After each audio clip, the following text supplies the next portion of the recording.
അങ്ങനെ നമ്മുടെ സുഭാഷും സുധീഷും നികേഷും ഹരീഷും നിധിയും കൂടി എല്ലാവരും കൂടി വീട്ടിലേക്ക് എത്തുന്നുണ്ട്. നമ്മുടെ രാജീവിൻ്റെ ഗുണ്ടകളുടെ വണ്ടിയിൽ തന്നെ വീട്ടിലേക്ക് എത്തുന്നുണ്ട്.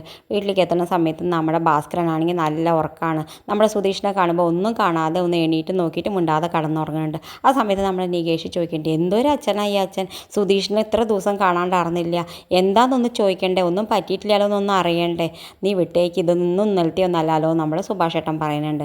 എന്തായാലും എല്ലാവരും ഉള്ളിൽ പോയിട്ട് എല്ലാവരും റെസ്റ്റ് എടുക്കുന്നുണ്ട്. എല്ലാവർക്കും വെള്ളമൊക്കെ കൊടുക്കുന്നുണ്ട്. നമ്മുടെ സുഭാഷ് ഏട്ടൻ എല്ലാവരും സന്തോഷമായിട്ട് പിന്നെ കഴിയുന്നുണ്ട്.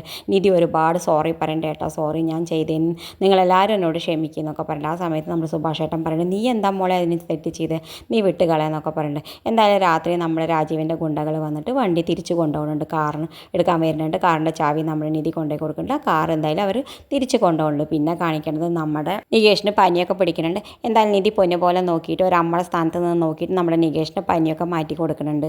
എന്തായാലും പിന്നെ നീതുവിൻ്റെയും നമ്മുടെ ഹരീഷിൻ്റെയും പണക്കൊക്കെ മാറ്റി കൊടുക്കുന്നുണ്ട്. നീതുവിനോട് എല്ലാ കാര്യം തുറന്ന് പറയുന്നുണ്ട്, എന്തുകൊണ്ടാവും ഫോൺ എടുക്കാത്തതെന്നൊക്കെ പറയുന്നുണ്ട്. എന്തായാലും അവർ രണ്ടാളും യോജിപ്പിക്കുന്നുണ്ട്. എന്നെ കാണിക്കുന്നത് നമ്മുടെ സുധീഷ് രാത്രി വൈകി വരുന്നുണ്ട്. വൈകി വരുന്ന സമയത്ത് നിധിക്ക് വല്ലാത്ത ടെൻഷൻ ആവുന്നുണ്ട് സുധീഷിനെ കാണാത്തതുകൊണ്ട്. എന്തായാലും നമ്മുടെ നിധിക്ക് സുധീഷിനോട് ഇത്തിരി സ്നേഹമൊക്കെ തോന്നി തുടങ്ങിയിട്ടുണ്ട്. ആ സമയത്ത് അവൻ വരാൻ വൈകിട്ട് അവനെ വേണ്ടി കാത്തിരിക്കുന്നുണ്ട് എന്നൊക്കെ നമ്മുടെ സുധീഷ് അറിയുന്നുണ്ട്. സുധീഷാണെങ്കിൽ വലിയ സന്തോഷമാവുന്നുണ്ട്. പിറ്റേ ദിവസം രാവിലെ നമ്മൾ നിധിയോട് ചോദിക്കുന്നുണ്ട്, നീ ഉറങ്ങാതെ എനിക്ക് വേണ്ടിയിട്ട് കാത്തിരുന്നതല്ലേ എന്നൊക്കെ ചോദിക്കുന്നുണ്ട്. ആ സമയത്ത് നമ്മൾ നിധി പറയുന്നുണ്ട്, നിങ്ങൾ എൻ്റെ അച്ഛൻ എന്തെങ്കിലും ചെയ്തിട്ടുണ്ടാവും വിചാരിച്ച് പേടിച്ചിട്ടാണ് കാത്തിരുന്നത്, അല്ലാതെ നിങ്ങളോടുള്ള സ്നേഹമല്ല, വേറെ ഒന്നും നിങ്ങൾ വിചാരിക്കേണ്ട എന്നൊക്കെ പറഞ്ഞിട്ട് ഉള്ളിൽ കൊണ്ട് പോകുന്നുണ്ട്. ഇതൊക്കെ കേൾക്കുമ്പോൾ നമ്മുടെ സുധീഷിനാണെങ്കിൽ വല്ലാത്ത വിഷമമുണ്ട്. പിന്നെ കാണിക്കുന്നത് നമ്മുടെ സുധീഷും നിധിയും കൂടി ഒരു ഇൻ്റർവ്യൂക്ക് പോകുന്നുണ്ട്. കാറിൽ പോകുന്ന സമയത്ത് നമ്മുടെ സുധീഷ് ഒന്നും നിധിയോടും മിണ്ടുന്നില്ല. ആ സമയത്ത് നിധി ചോദിക്കുന്നുണ്ട്, എന്താ നിങ്ങളൊന്നും മിണ്ടാതെ വരുന്നത്, എന്താ നിങ്ങൾക്ക് പറ്റിയെന്താ വെച്ചാൽ പറയുന്നത് പറയും. ഇനി എനിക്ക് എന്തെങ്കിലും പറ്റിയാൽ നിനക്കൊന്നുമില്ലല്ലോ, നിൻ്റെ അച്ഛനൊന്നും പ്രശ്നമാവരുതെന്നല്ല നിൻ്റെ വിചാരം എന്ന് പറഞ്ഞിട്ട് അതല്ല, നിങ്ങൾക്ക് ഞാൻ കാരണം ഒരുപാട് അപകടങ്ങൾ പറ്റിയിട്ടുണ്ട്, ഇനി ഒരു അപകടം പറ്റാൻ പാടില്ല, നിങ്ങളൊക്കെ ഒന്നും പറ്റില്ല, നിങ്ങൾ സുഖമായിരിക്കണം. ഇതൊക്കെ കേൾക്കുമ്പോൾ നമ്മുടെ സുധീഷിന് വല്ലാത്ത സന്തോഷമുണ്ട്. എന്തായാലും നിധി ഇൻ്റർവ്യൂക്ക് പോകുന്നുണ്ട്. നിധി ഇൻ്റർവ്യൂവിൽ സെലക്ട് ആവുന്നുണ്ട്.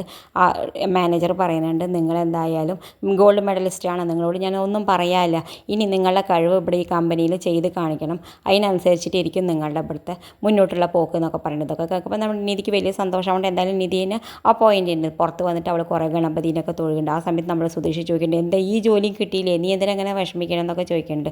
ആ സമയത്ത് നമ്മുടെ നിധി പറയുന്നുണ്ട്, ഇല്ല എനിക്ക് ജോലി കിട്ടിയെന്ന്. നമ്മുടെ സുധീഷിന് വലിയ സന്തോഷമുണ്ട്. സുധീഷ് കൈയൊക്കെ കൊടുക്കുന്നുണ്ട്. ആ സമയത്ത് നമ്മുടെ സുധീഷ് നിധിയോട് ചോദിക്കുന്നുണ്ട്, എത്ര റുപ്യ ശമ്പളം ഉണ്ട് എന്നൊക്കെ ചോദിക്കുന്നുണ്ട്. 20,000. ഒന്നും കൂടി പറയും, 20,000 ഉള്ളൂ, ഞാൻ വിചാരിച്ചു 1-2 ലക്ഷം ഒക്കെ ഉണ്ടാവും, നിങ്ങൾ പഠിക്കാൻ വേണ്ടിയിട്ട് എത്ര റുപ്യ ചിലവാക്കി, കുറേ 10-12 ലക്ഷം റുപ്യ ചിലവാക്കി, എന്നിട്ട് ഈ 20,000 എന്താ ഉള്ളത് എന്നൊക്കെ ചോദിക്കുന്നുണ്ട്. ആ സമയത്ത് നമ്മൾ നിധി പറയുന്നുണ്ട്, ഫ്രഷേഴ്സിന് അത്ര തന്നെ കിട്ടുള്ളൂ, ആദ്യം സ്റ്റാർട്ടിങ് 20,000 തന്നെ കിട്ടുള്ളൂ എന്നൊക്കെ പറയുന്നുണ്ട്. എന്തായാലും നമ്മുടെ സുധീഷ് വലിയ സന്തോഷമാണ്. നിധി എല്ലാവർക്കും ഡ്രസ്സൊക്കെ മേടിക്കുന്നുണ്ട്. നമ്മുടെ സുധീഷ് നിധിക്ക് ഒരു വാച്ചൊക്കെ സമ്മാനം കൊടുക്കുന്നുണ്ട്.